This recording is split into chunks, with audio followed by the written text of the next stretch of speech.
Well, it's, you know, you never, I think you never really know why there's never, for me anyway, there's never a single moment when I say that will be the book that I write.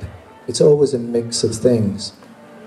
And I suppose, first of all, there's the intrinsic drama of St. Petersburg in 1914. It's a city that is, it has revolution and violence in the air. So that's always useful for a novelist. It's also the threat of the First World War is looming.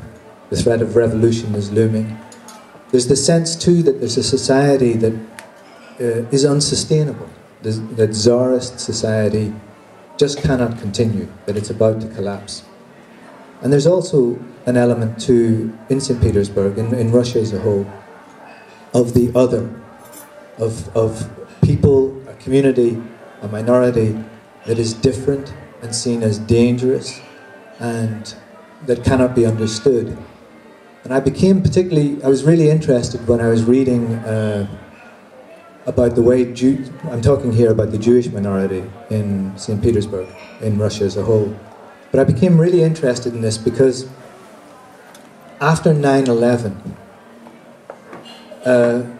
in Britain, many things were said about Muslims that were said about Jews in 1914 in Russia. Why will you not join us? Why will you not be part of our society? Why are you different? Why do you insist on keeping your differences? Why are you violent? Why do you not like us?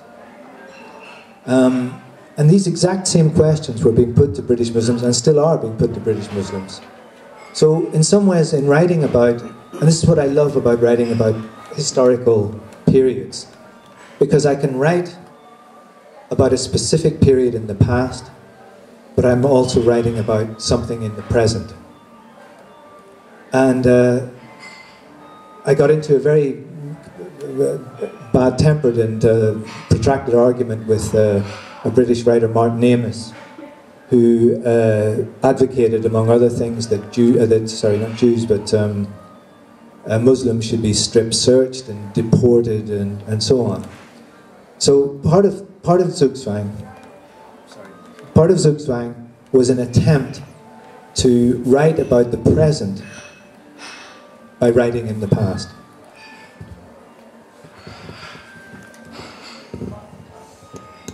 Zapravo to nikad ne znam, nema jednog određenog trenutka kada odlučim kakva će biti knjiga. To je zapravo uvijek jedna mješavina odluka.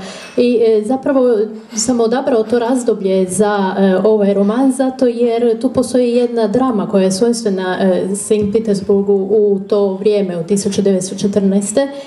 Kada prijeti revolucija, kada prijeti nasilje, a to je uvijek korisno jednom romanopisu. Dakle, postoji prijetnja Prvog svjetskog rata, postoji prijetnja revolucije i također postoji osjećaj da ovo carističko društvo da će se raspasti, da mu prijeti raspad, da ne može nastaviti. Također postoji i element onog drugog, dakle nečega što se odvaja od zajednice ljudi, manjine, dakle koji su viđeni kao drugačiji, kao opasni. Tu naime mislim na židovsku manjinu u Rusiji, u St.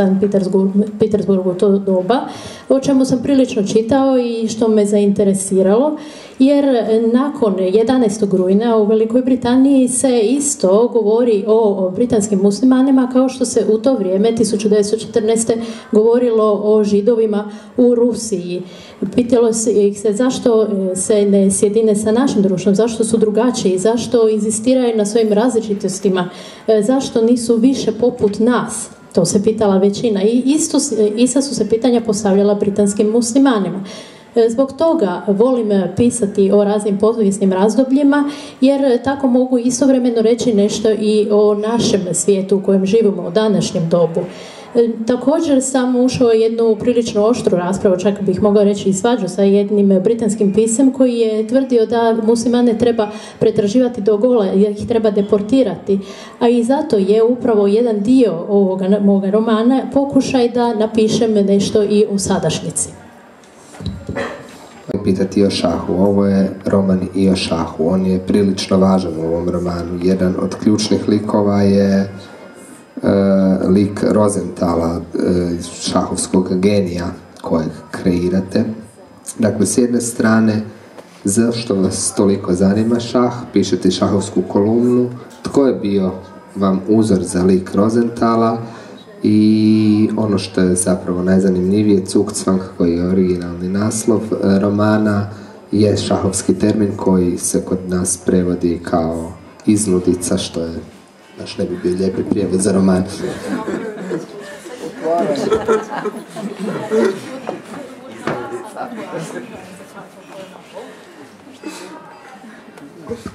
Well, to go to Zugzwang, as generally told it's pronounced, it's a term in chess, and it means that whatever move you make only makes your position worse.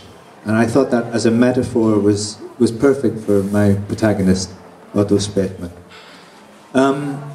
What about chess? Well, I find it, if I play through a great game, not one of my own games, which are definitely not, but if I play through a really great game, I get the same feeling of satisfaction and having been present at a work of art that I would do at a great play or reading a novel or at the cinema or listening to music. I get the same feeling. It's mysterious, it's dramatic, it's full of tension, and at times it can be utterly beautiful.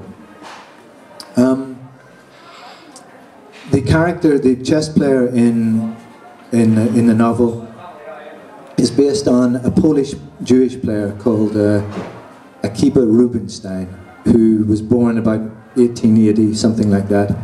And before the First World War, he was one of the greatest players in the world, but he had mental health problems.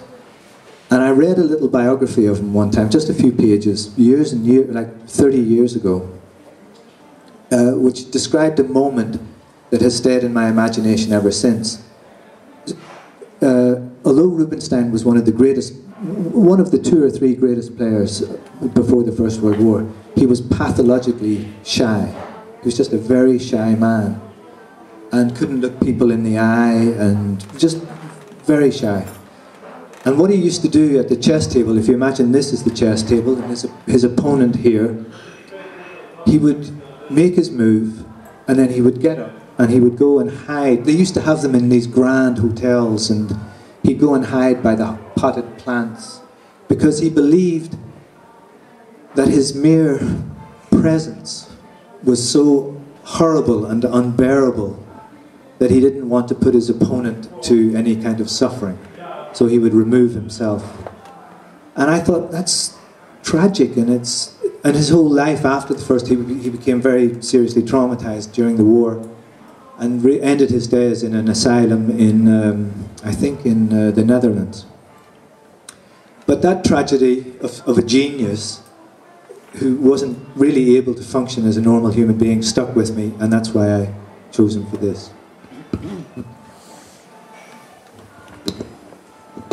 Zugzwang je inače pojam iz šaha koji zapravo znači da koji god da vi potez povučete vam zapravo otežava situaciju, i to je upravo jedna metafora koju sam ja upotrijebio za svoj glavni lik Otta Spethmanna. Inače, ja osobno smatram da je šah jedna prekrasna igra i doista ako odigram jednu dobru partiju, odnosno ne moje partije jer one nisu dostojne toga, ali ako je partija dobra, imam isti osjećaj kao da sam prisustvovao nekoj dobroj predstavi u kazalištu ili pročitao odličan roman ili sam pogledao izvrstan film ili slušao umjetničku glazbu. On je tajanstven, on je napet, on je dramatičan i na kraju krajeva prekrasan. Inače, lik igrača šaha sam uobličio prema jednom poljsko-židovskom igraču, zapravo geniju šaha, Akivi Rubinsteinu, koji je rođen otprilike 1880. godine. Dakle, bio je slavan i bio je na vrhuncu prije Prvog svjetskog rata, ali je isto tako imao i vrlo velikih psihičkih problema. Naime, bio je vrlo sramežljiv, to sam saznao jedne njegove biografije koju sam pročitao prije nekih 30 godina i to me se doista dojmilo. Naime, On je bio jedan od tada vrhunskih igrača zajedno sa još dvojicom ili trojicom, ali je bio patološki sramežljiv. Kada bi igrao šah, on bi podvukao svoj potez i onda bi ustao od stola i otišao bi se sakriti iza nekakve biljke ili iza ugla, jer je smatrao da ne smije izlagati svog protivnika tom užasu svoje prisutnosti, jer je smatrao da je toliko nedostojan da bude među ljudima. I to sam mislio da je doista vrlo tragično, takva figura jedne osobe. On je također pretrpio i daljnju veliku traumu u Prvom svjetskom ratu i na kraju je umro u psihičkoj bolnici, mislim u Nizozemskoj, ali upravo ta tragedija me se dojmila i ostala je sa mnom kada sam